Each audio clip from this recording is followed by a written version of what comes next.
Oke, baiklah teman-teman semuanya, selamat datang di channel SM Vintage. Di video kali ini gue akan ceritain pengalaman gue galbay aplikasi pinjaman online Uatas, teman-teman semuanya.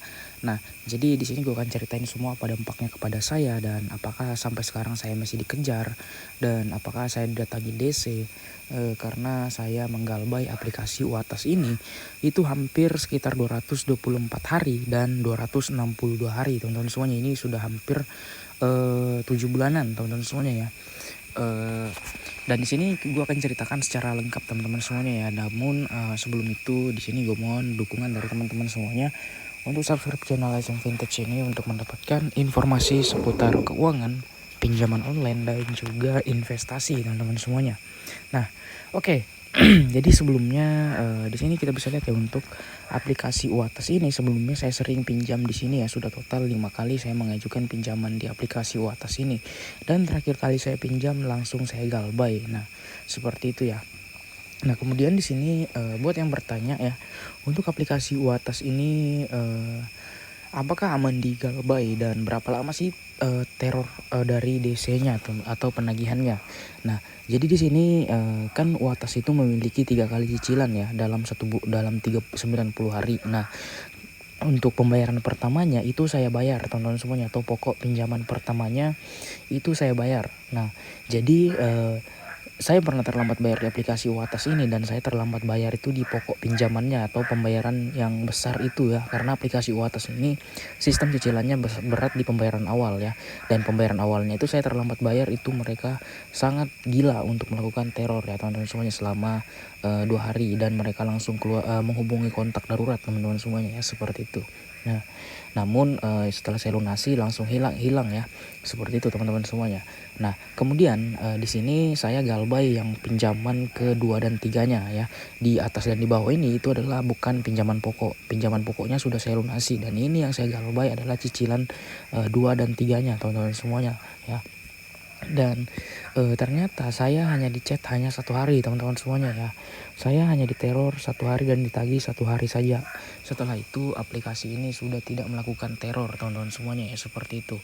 Dan pada intinya ketika teman-teman galbay aplikasi Uatas ini untuk pokok pinjamannya atau tenor pertamanya itu mereka akan mereka akan keluar kondar, bukan keluar kondar ya, atau menghubungi kontak darurat saja ya. Aplikasi ini tidak akan keluar kondar teman-teman semuanya, seperti itu. Nah, jadi teman-teman kalau galbay cicilannya itu tidak akan keluar kondar, tidak akan keluar ya teman-teman semuanya, seperti itu. Hanya di pokok pinjamannya saja mereka keluar seperti itu, atau meneror secara intens ya selama 1 minggu, seperti itu ya. Dan saya hanya diteror 1 hari saja, 1 sampai 2 hari ya. Seperti itu. Nah, jadi buat teman-teman yang bertanya apakah aplikasi ini keluar kondar, aplikasi Uatas ini tidak akan menghubungi di luar kontak darurat. Kalau kontak darurat pasti menghubungi. Kalau di luar dari kontak darurat tidak akan dihubungi, karena ini adalah aplikasi resmi OJK ya. Aplikasi resmi OJK itu tidak boleh menghubungi di luar kontak darurat teman-teman semuanya, seperti itu. Karena aplikasi ini tidak memiliki akses untuk mengakses kontak darurat, seperti itu. Di luar kontak darurat teman-teman semuanya ya, seperti itu. Jadi aman teman-teman semuanya, tidak keluar kondar. Nah, kemudian aplikasi Uatas ini apakah ketika kita galbay berpuluhan tahun apakah bakal ditagih dengan jumlah yang sangat besar? Jawabannya tidak teman-teman semuanya ya. Nah, jadi aplikasi Uatas ini pinjamannya itu atau dendanya itu akan mentok di 2 kali pokok pinjaman.